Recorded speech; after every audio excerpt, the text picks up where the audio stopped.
Novak Djokovic has withdrawn from the Indian Wells Masters after being barred entry to the U.S.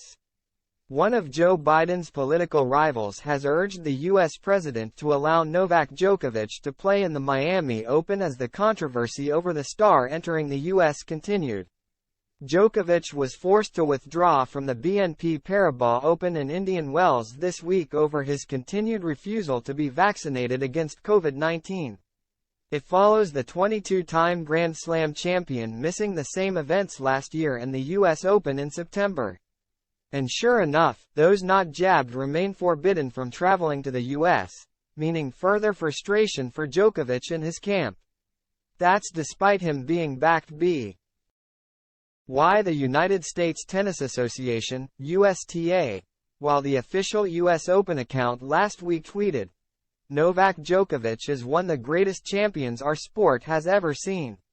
The USTA and US Open are hopeful that Novak is successful in his petition to enter the country, and that the fans will be able to see him back in action at Indian Wells and Miami. U.S. Travel Association President and CEO Jeff Freeman has also slammed President Biden from persisting with a draconian policy, arguing his travel regulations are costing the country £67 billion. And now Florida Governor Ron DeSantis has written an open letter to Biden urging him to allow the Serbian to play in Miami, with the tournament starting Sunday, March 19. The only thing keeping Novak Djokovic from participating in the Miami Open tennis tournament is President Biden's misguided and unscientific COVID-19 vaccination requirement for foreigner travelers, he tweeted, alongside images of the letter. "Mr. President, lift your restrictions and let him compete." In the letter, DeSantis accused Biden of pedantic politics that was going against the will of American tennis fans.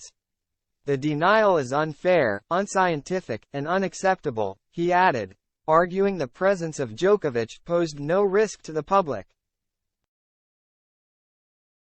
Djokovic has already enjoyed leeway from the Australian authorities this year, having been deported out of the country in January 2022 following his explosive visa saga.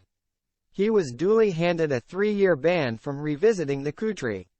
However, that was lifted in time for him to compete at the Australian Open. The 35-year-old capitalized, winning the tournament for the 10th time to equal Rafa Nadal's overall slam record.